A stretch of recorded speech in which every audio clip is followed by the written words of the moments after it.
The COVID-19 pandemic has continued to evolve rapidly. Scientists and doctors are continually discovering new things about the virus, its transmission, treatment, and immunity. The public health response has to adapt. Like many countries around the world, Singapore has implemented strong measures to slow the spread of the virus, including the circuit breaker that we are living under now. But the number of new cases has risen sharply, due largely to clusters in our migrant worker dormitories. PM has just emphasized how we are looking after our migrant workers. There are signs that our measures are working in the wider community, but the numbers, especially unlinked cases, have not come down enough. We are concerned about undetected cases in the community causing further infections. This is why PM has just announced a further tightening of measures for 2 weeks and an extension of the circuit breaker by 4 weeks until the 1st of June. The multi-ministry task force will share more details. Kim Yong will update on the overall situation and our strategy to deal with this phase of our fight against COVID-19, and Director of Medical Services, Kenneth Mark, will cover the medical aspects. Lawrence will give the details on the further tightening of measures and the lengthening of the circuit breaker, and Josephine will provide an update on the situation in our migrant worker dormitories. I'll now hand over the mic to Kim Yong. Thanks, DPM. As of 12 p.m. today, there are an additional 1,111 COVID-19 cases in Singapore, of whom 20 are Singaporeans and permanent residents. We have seen a significant increase in cases in the past 2 weeks, driven predominantly by aggressive testing in the foreign workers' dormitories. While we are addressing the cases in the dormitories, we are also monitoring closely the number of new cases in the community. The circuit breaker measures appear to have helped.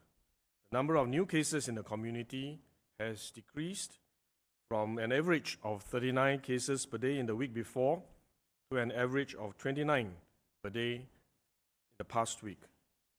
That said, the number of cases in the community remains a worry for us.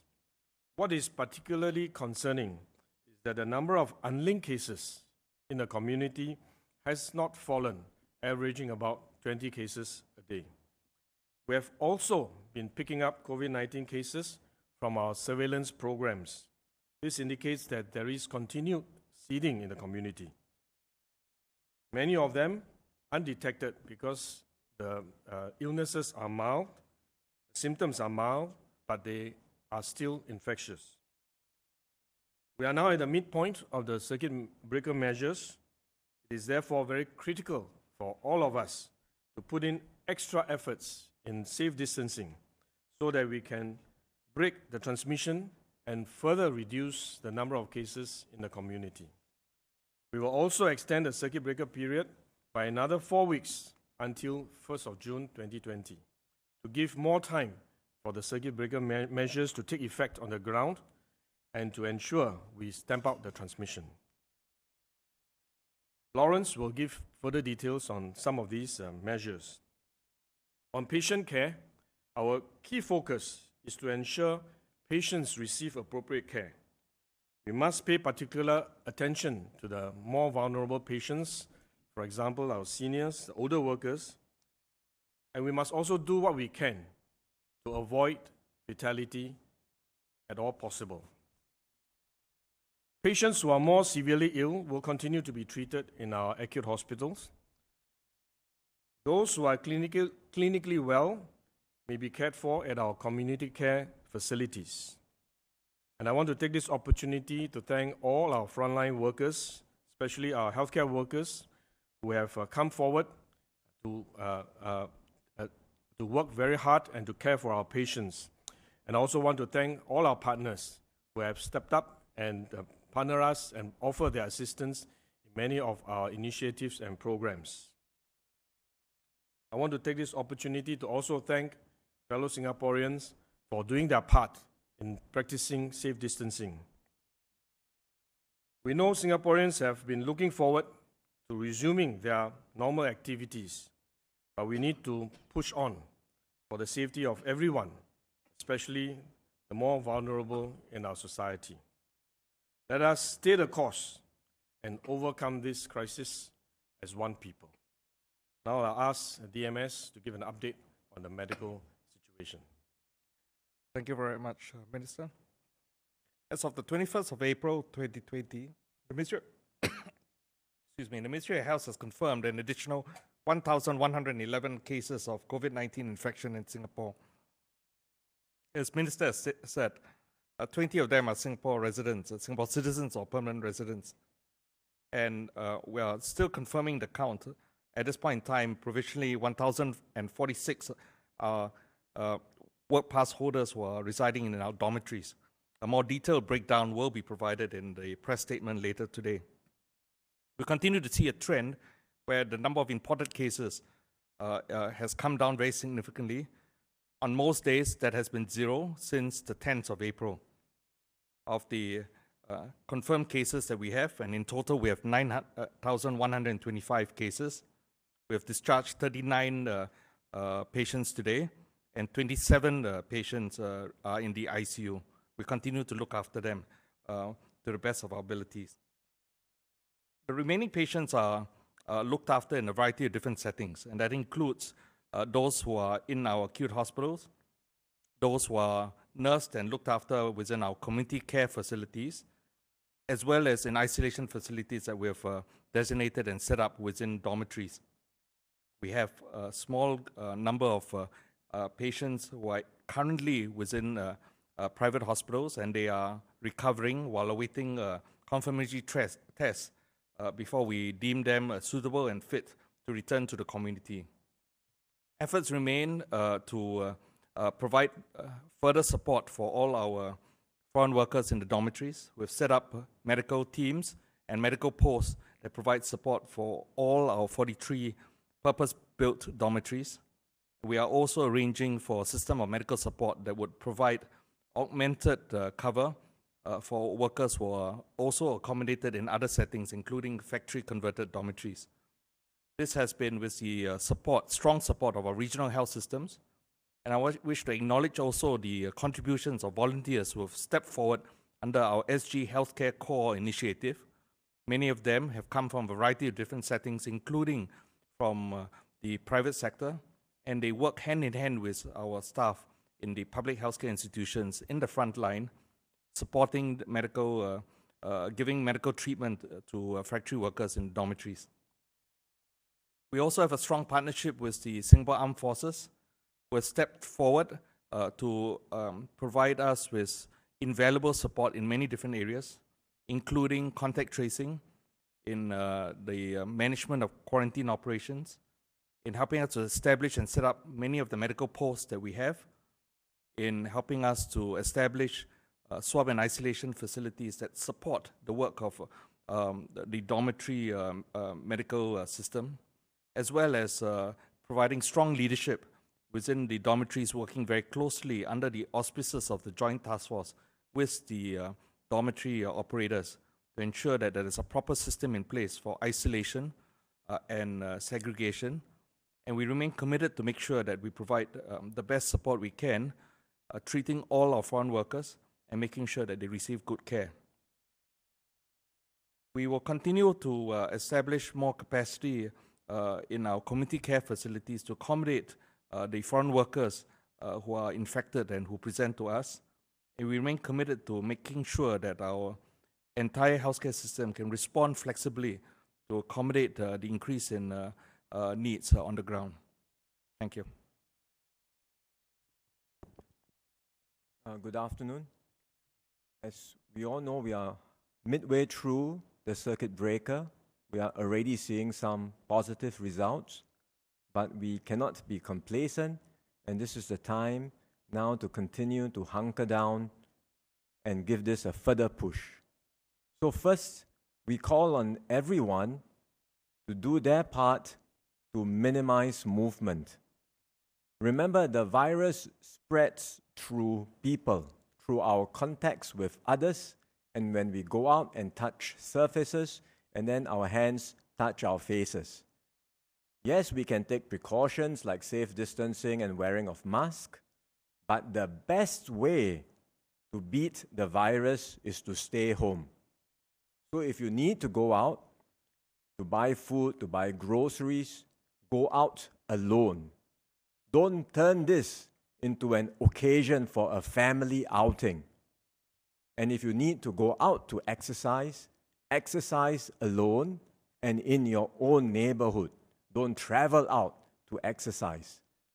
So we call on everyone to do this because it is the best way to protect yourselves and your family members. Second, we will continue with our efforts to control people movement in popular areas like wet markets and supermarkets. In these areas, we will impose entry restrictions. For example, in certain wet markets, we will only permit entry on alternate days. And we will do this with a system based on your NRIC or your FIN number. Depending on the last digit of that NRIC or FIN number, you will only be permitted entry on odd or even days. So that's one example of a localized entry restriction that we will start with wet markets, and we will do this also in other popular areas like supermarkets in order to thin out the crowds and reduce transmission risk in these areas.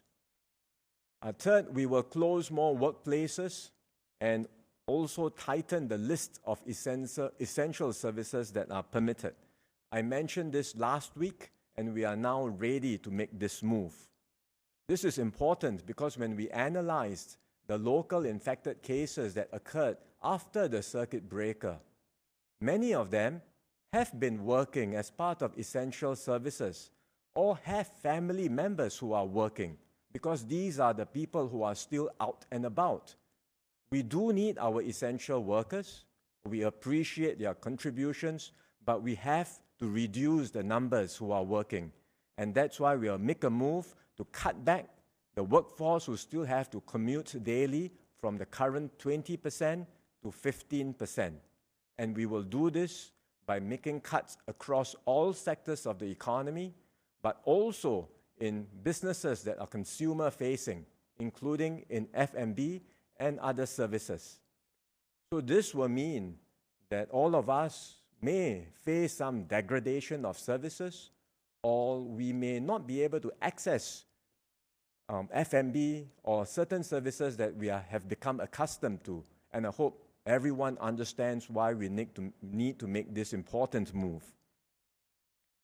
So overall, we are seeing results from the circuit breaker, but we cannot let up now. We have to make this strong push to decisively break the transmission chain. The measures that we've just announced will be in place till the 4th of May. Beyond that, we will continue with the circuit breaker for another 4 weeks to 1st of June. Depending on how the situation evolves, we will adjust the measures, and if there are clear improvements in our community transmission numbers, for example, if we see community numbers coming down to single digits, then we can consider gradually easing some of these measures. We have said from the outset that this is a prolonged fight, and we thank all Singaporeans and all residents of Singapore who have risen to the occasion and done their part through this circuit breaker period. Let us all continue to go all out to stamp out the virus and overcome this together. Let me just say a few words in Mandarin. 病毒阻断措施实行至今已经2个星期，我们已经开始看到一些成效。我们需要继续努力，再加一把劲。首先，大家必须再减少活动，留在家里，因为这是阻断病毒传播的最佳办法。如果你需要购买食物或日常用品，自己一个人出门就好，不需要用全家一起出去。如果你需要运动，也自己一个人就好。而且应该在自己居住的邻里范围运动。我们将会继续针对多人聚集的地方进行管制，像是斯巴萨和超级市场，这些地方将会有人流管制。如果你需要上巴萨和超级市场，最好是选星期一到星期五，人比较少的时候。另外，我们也进一步减少必要服务的种类，继续减少出门工作的人数。我们非常感谢必要服务领域员工在这段期间的贡献。我们将确保继续开工的员工保持安全距离，以及采取必要的防范措施。我们虽然开始看到成效，但绝对不能松懈下来，所以我们决定延长病毒阻断措施直到6月1号。我们将会持续观察情况，按照事态的发展调整措施。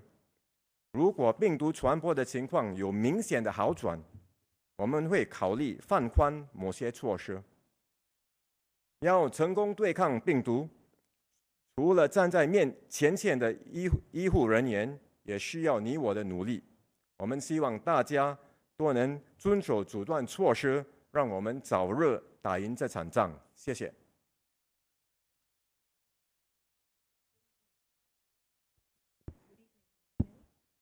Good evening. I'd first like to provide an update of the situation in the dormitories.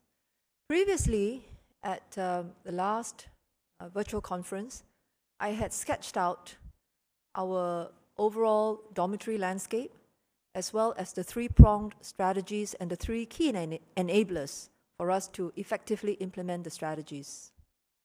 One of the key enablers are the forward assurance support teams, FAST teams. FAST teams have been deployed to all 43 purpose-built dormitories, and we have further raised another 26 teams to also look after the factory converted dormitories. The medical posts have been up and running in all 43 purpose-built dormitories. In addition, we have also assembled mobile medical teams to support the factory converted dormitories. And all in all, about 10,000 essential workers have been transferred out of these dormitories and have been relocated. They are now staying separately. Throughout this period, we have gotten the very strong support of the migrant workers themselves living in the dormitories. They understand the need for these measures, and they have cooperated, for which we are very thankful for. Here, I also want to acknowledge the contributions of many non-governmental organizations who have stepped forward to volunteer their services and partner with the Joint Task Force in reaching out to the migrant workers and to support them during this difficult period. One area which has been particularly helpful is providing emotional support through assembling a team of counselors that are available to discuss with the workers any issues that they might raise. Now, because of the scale of the operations, this remains a very challenging task. However, we will press on, focusing on the workers' well-being. Now I would like to talk about some further measures that we will take in the dormitories. Prime Minister Lee earlier had talked about the situation when workers continue to move in and out of the dormitories. And when they do so, they are potential channels for cross-infections in both directions. We have completed the pull-out of the essential workers and house them separately. And so we will now require all the workers staying in all the dormitories to stop going to work. This was something that we had planned for, and now we are going to implement it.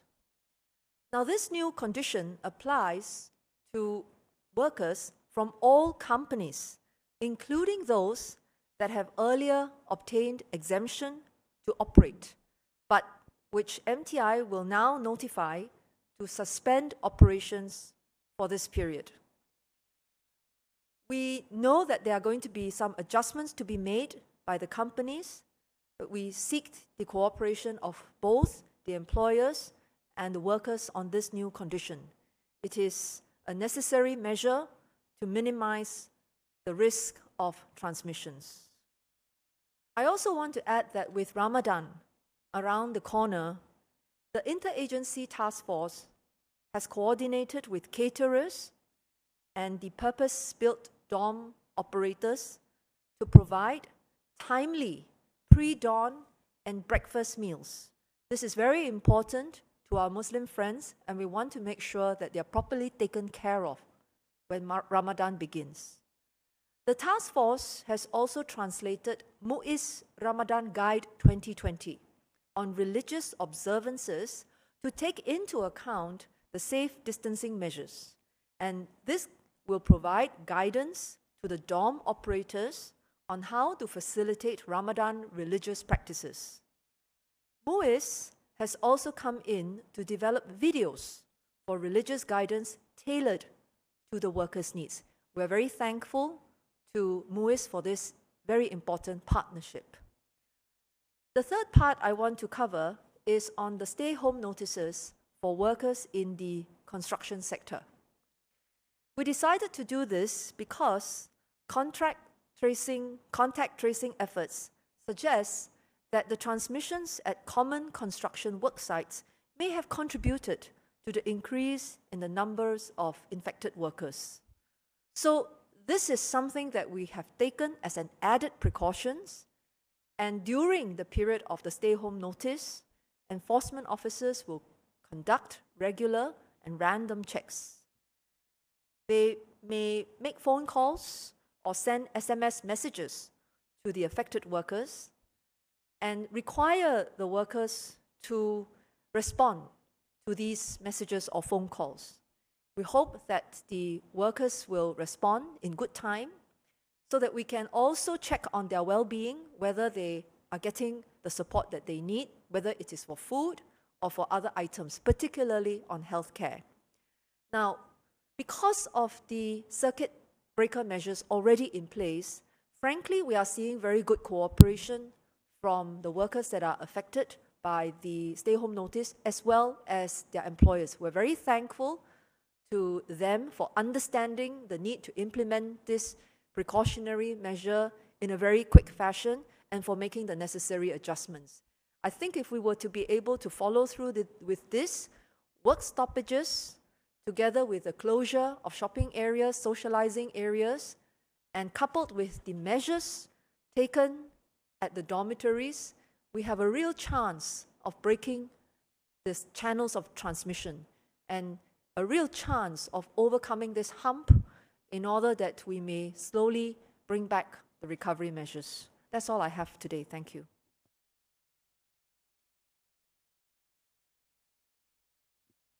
Thank you, Josephine. Now, let me elaborate on how the government will help our businesses and workers cope with the extended circuit breaker period. We understand that the enhanced measures and circuit breaker extension will have a significant impact on businesses. To support our companies and workers, we will extend key support measures in the solidarity budget into the month of May. I will extend the 75% wage subsidy under the Jobs Support Scheme to all sectors for the month of May.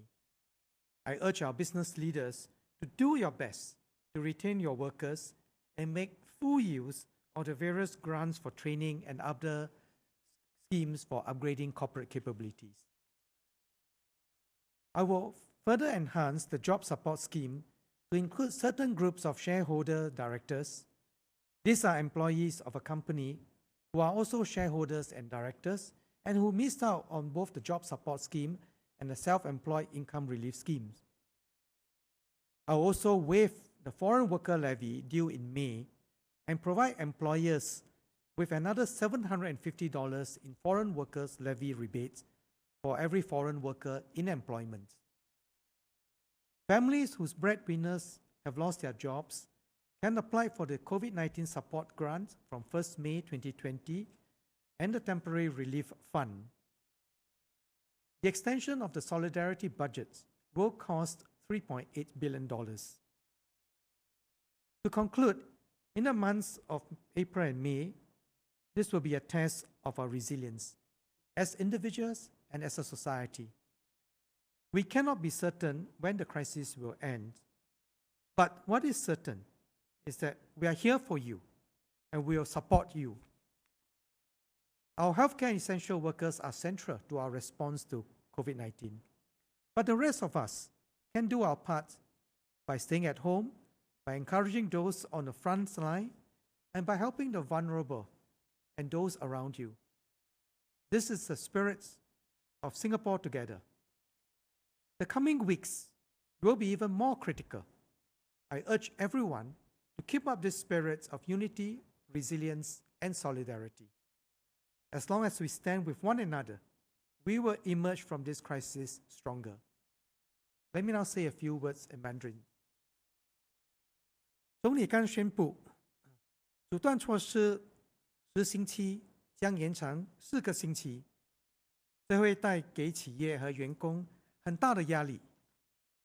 为了保工作、保企业，我们之前给予企业和员工的援助也将延长1个月。我们将在5月份把雇佣补贴计划的薪金补贴比例维持在75%。这将同样涵盖所有行业。我们还会扩大雇佣补贴计划的范围，涵盖一些符合条件并担任公司董事和拥有公司股权的职员。为帮助聘请特工的企业应付人力成本，我们将豁免多1个月的外劳税，同时继续提供额外的外劳税回扣。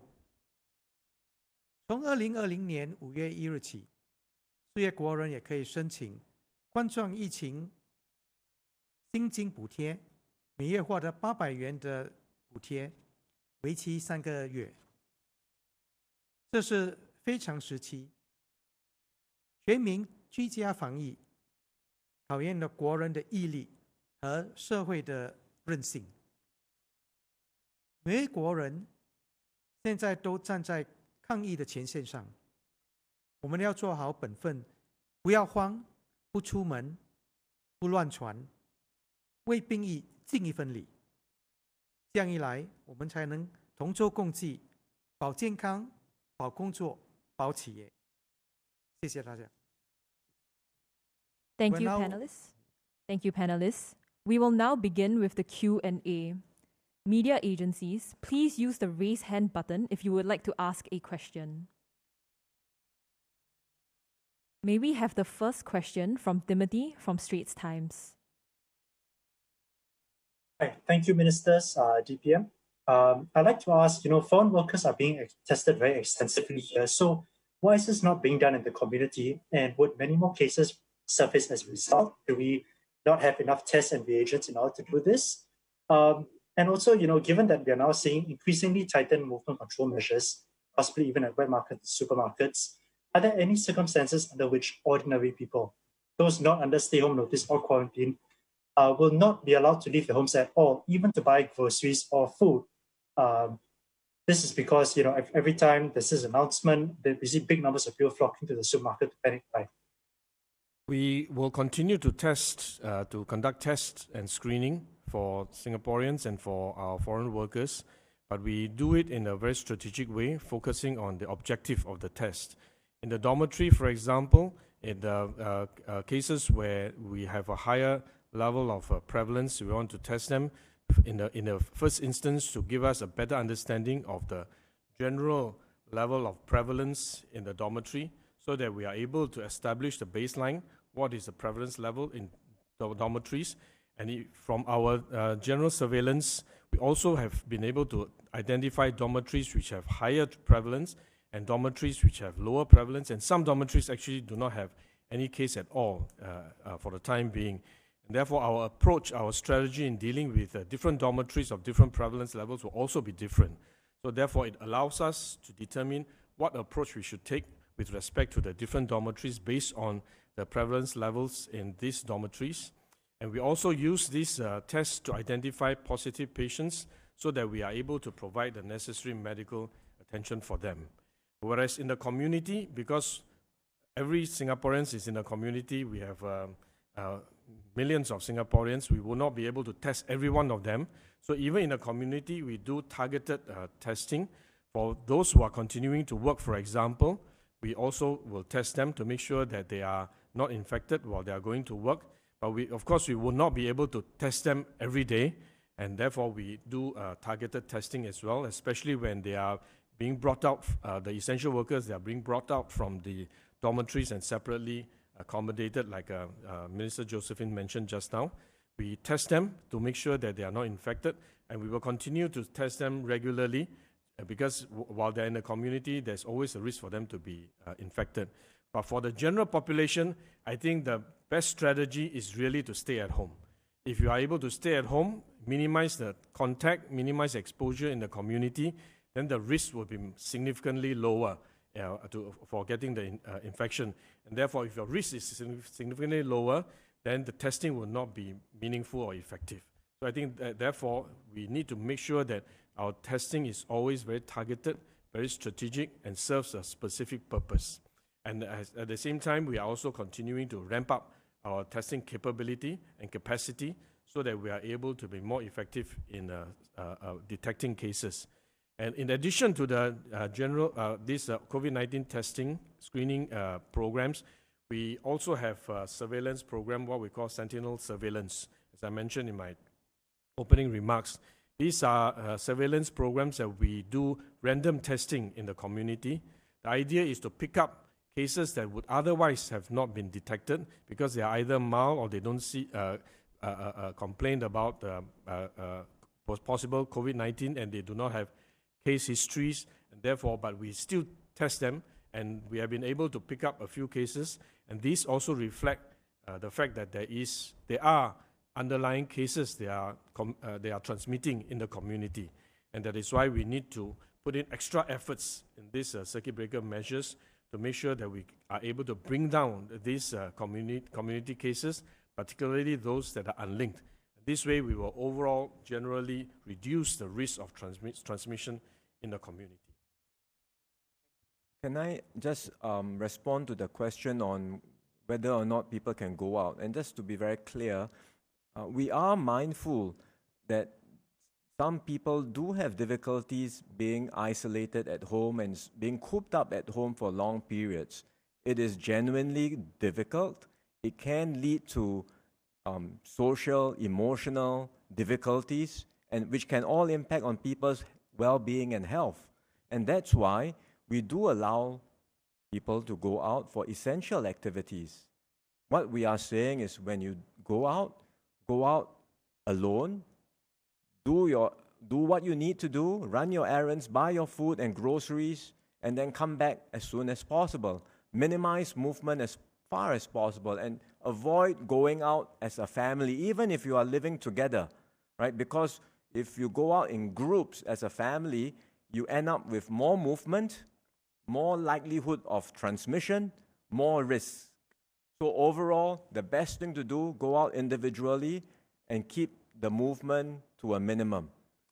The restrictions that we are putting in place at wet markets and supermarkets, it's not going to be done across the board. In fact, already under the circuit breaker, you do see that many of these places, the crowds have thinned out, right? So, but there are still a few supermarkets and wet markets which tend to be more popular, and these are the ones, particularly at certain times of the week or certain days of the week, they do tend to be more popular, and so we do need to pay more attention to these areas, and that's why in some of these more popular areas, we will impose the entry restrictions that I mentioned. Thank you, ministers. Can we have the next question from Cheryl from CNA, please? Yes, so Mrs. Teo, you earlier mentioned that you've seen more cases of transmission at the construction sites. Could that be the source of the surge in numbers at the dorms? Have we been able to, isolate that as a reason for the explosion in the dorms? And when can we expect a peak in numbers from the dorms? Secondly, also Thank for you, the Cheryl. McDonald's case.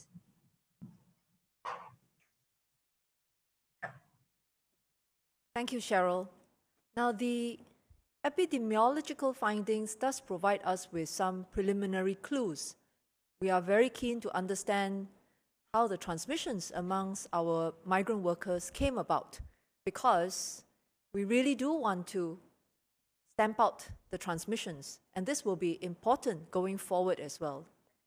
Now, if you recall, from January to the middle of March, the cases of infected migrant workers were few and far between.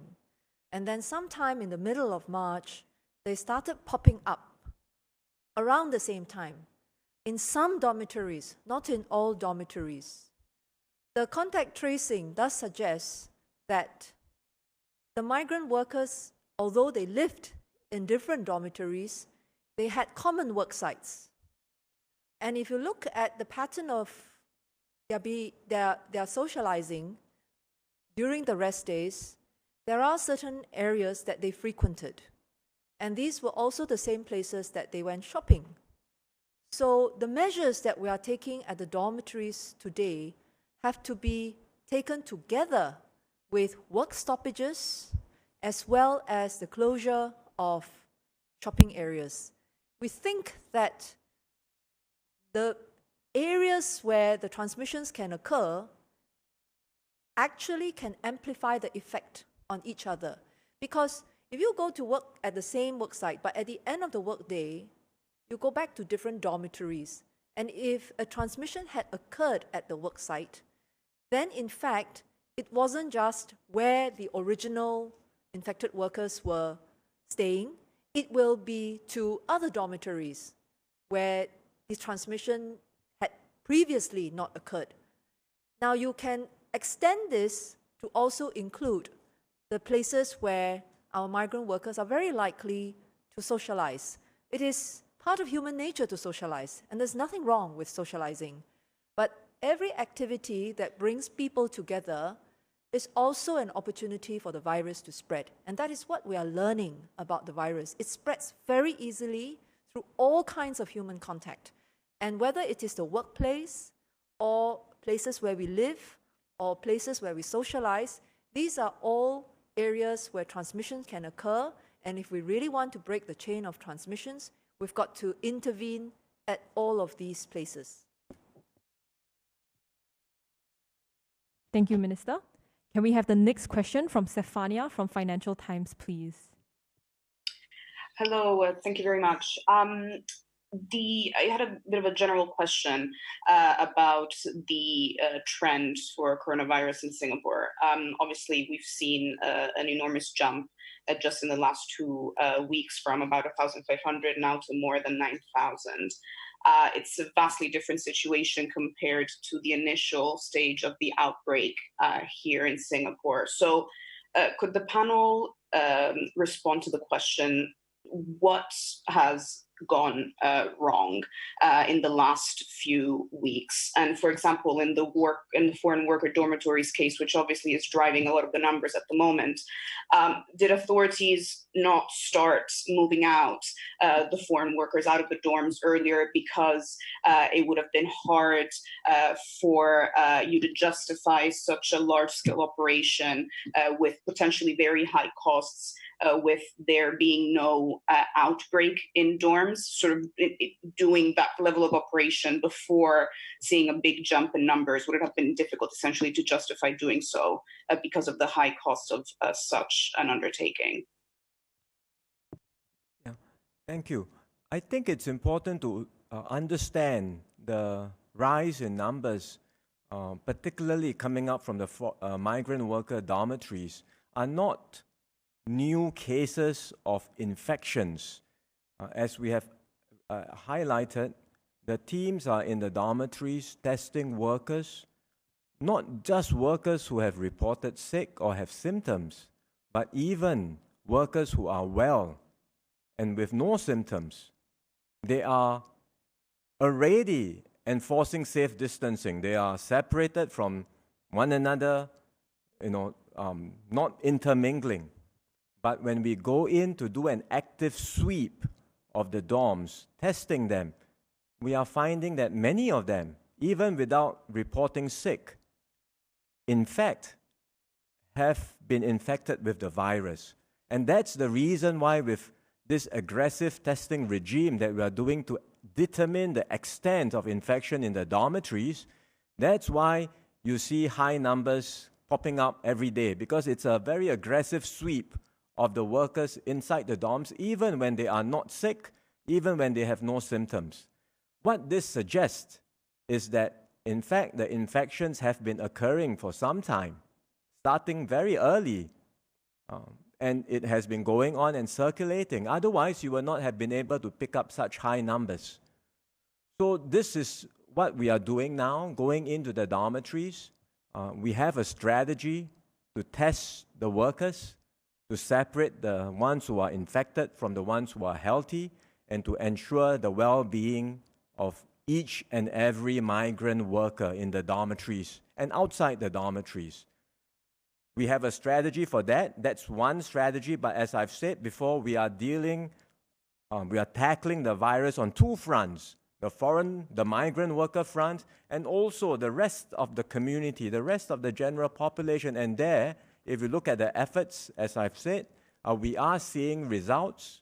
We are seeing the numbers of community transmission coming down, and that's why we want to go all out to bring the numbers down further, preferably to single digits, and then we can manage well on both fronts to take care of Singaporeans as well as migrant workers, and to tackle the virus situation holistically as a nation.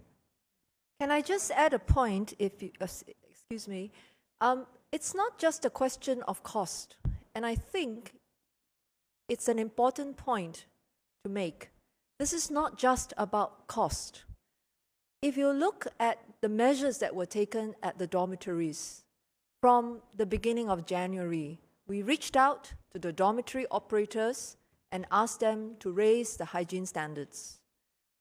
Then we also produced lots and lots of materials to encourage the workers to protect themselves by arming them with knowledge of what to do in the face of this virus outbreak. Then we subsequently also implemented distancing measures within the dormitories, closing some of the non-essential facilities like TV rooms. But if you look at the measures that we are taking today, it has gone well beyond that. We are now asking the workers not to go to work. So from the workers' standpoint, this is a question of livelihood.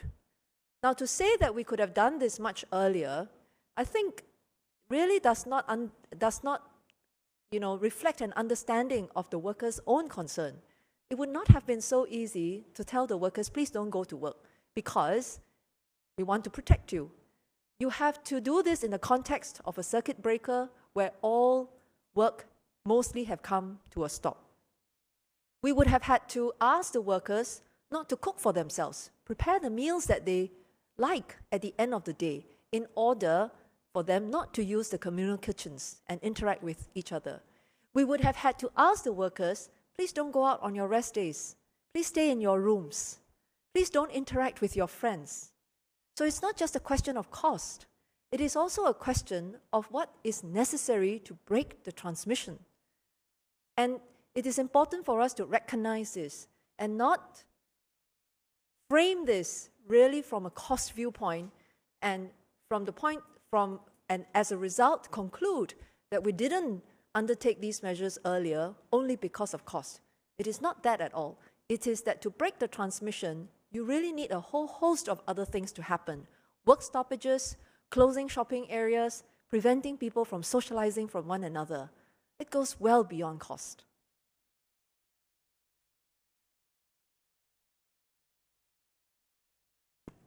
To add to what Josephine has just said, our priority has always been very clear right from the beginning, which is to protect our people in Singapore, whether they are Singaporeans or foreign workers or migrant workers here. And we expect that the measures that we take will affect our businesses, will affect our economy, will have cost.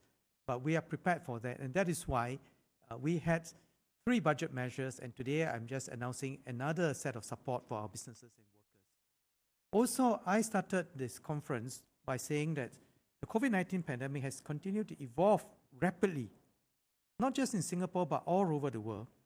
And scientists and doctors are continually discovering new things about the virus, its mode of transmission, its treatment, and the immunity. So let me ask our Director of Medical Services, Kenneth, to add a few words on this. Indeed, DPM, we've learned a lot more, particularly over the last month or two, in terms of how the virus spreads very easily and very, very fast. While the mode of transmission still remains the same in terms of our understanding, we've come to realize that many individuals who are infected, in fact, are very infectious, particularly in the first few days after being infected.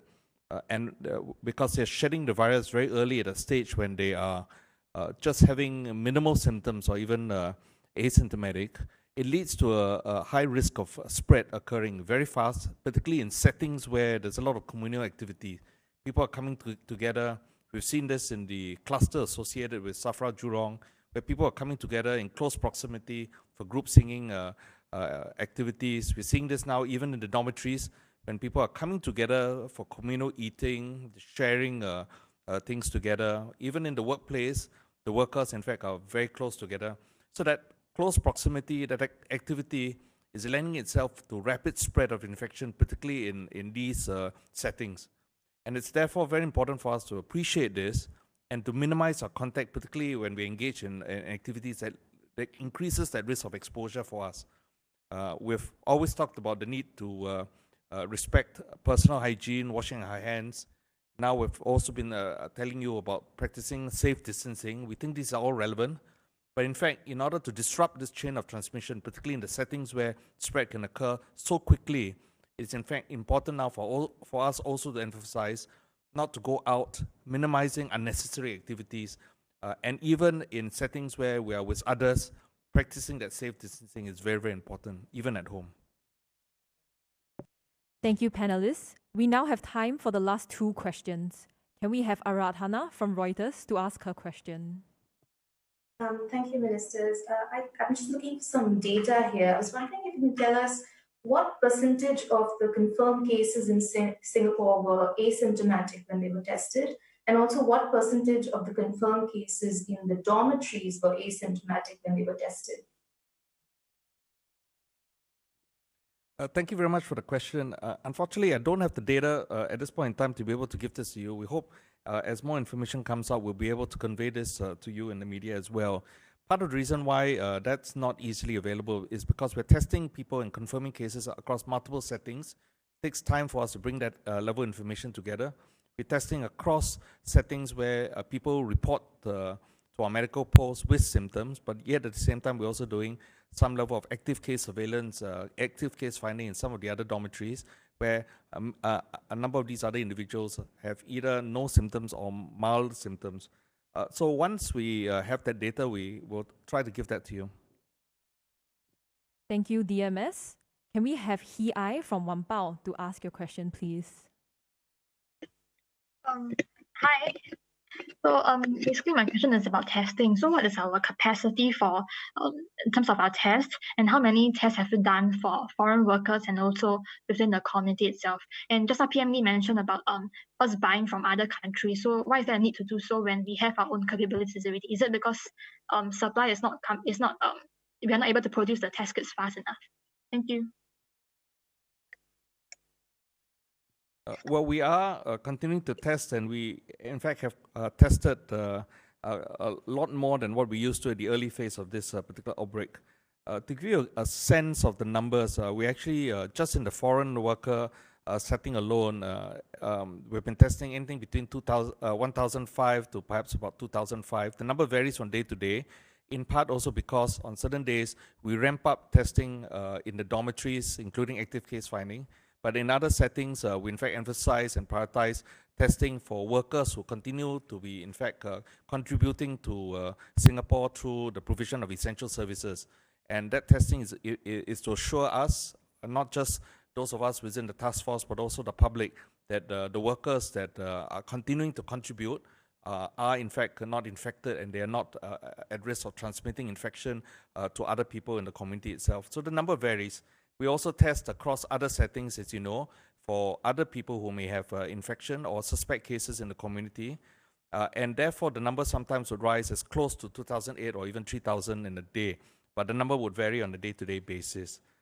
As you know, we have had a number of foreign workers who have had the infection, and already when we talk about the number of foreign worker confirmed cases, I don't have the figure for today, but as of yesterday, there was something in the order of about 5,100, that order of magnitude. So easily you could see that that is as a minimum, just in the dormitories alone, that's already the number of tests have been done. But we've done, in fact, more than that, because there are also those that we've tested and tested negative as well. So the number continues to grow. Let me just add the point that Minister Gan earlier mentioned, that we should not just be focusing on the testing. The testing is really part of a more holistic strategy to look at how we can use that to contain the spread of the virus, to treat those who are infected early so that we can reduce the complications from that, and to have the sentinel surveillance for us to be able to, as part of this broader prevention strategy. So we should not just be looking at the number, but really the overall approach to dealing with this. Josephine, you have... I just wanted to emphasize that point from the perspective of a migrant worker. Whether or not you test me, what I really want is treatment. I want to be put on the path to recovery. So for all the medical support teams that are deployed to the purpose-built dorms, and all those that are reaching out to all the migrant workers in the other dormitories, the mission is very clear.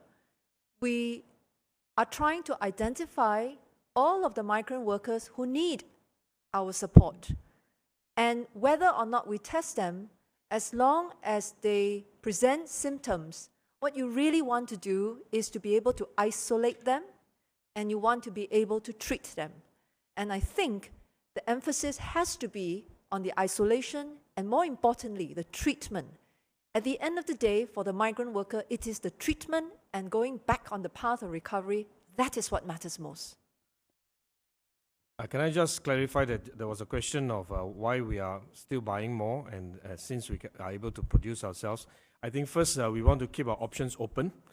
We want to be able to also use different models, different test kits, different ways of testing. And one of the important consideration we have to bear in mind is that our testing is not just for now. And for the moment, we are focusing on foreign workers in our dormitories, as well as our essential workers. But going forward, we need to think about, in the eventuality, in the end, when we want to lift up our circuit breaker measures, when we want to begin to open our economy, allow workers to go back to work, allow life to go back to normal. And as we progress in opening up our circuit breaker measures, we will need to increase our testing capability, because we need to make sure that there's no transmission in the community. And in order to make sure that there's no transmission in the community, we need to test a lot more. So therefore, one of the reasons why we need to ramp up our testing capability and capacity and options is to prepare for the eventuality that we want to plan for the opening of our circuit breaker measures. So I think it's for different purposes. Thank you, panelists. Now we do have time for one final question from Janice from Business Times, please. Hi, I would like to ask for more clarity on the move to tighten the list of essential services and cut commuter numbers, by which I mean, will you be removing entire categories of businesses from the list, or will it be something like only X% of supermarket branches can be open? So when can we have these details? MTI will be putting this list out very shortly after this press conference. Essentially, as I said, across all sectors of the economy, we are looking to tighten the workforce who need to go out to work daily. We do not intend to cut back on supermarkets or wet markets. These ought to remain open because they provide essentials for Singaporeans and residents. The F&B outlets that are still open, there will be some tightening of that. Not all will remain open, so some will have to close. And for shops and businesses that are consumer-facing, we are likely to also tighten. Some may be suspended, some may be restricted in terms of their operations as well. All right, so that's the general picture, but the specific details, MTI will be putting out an update very soon.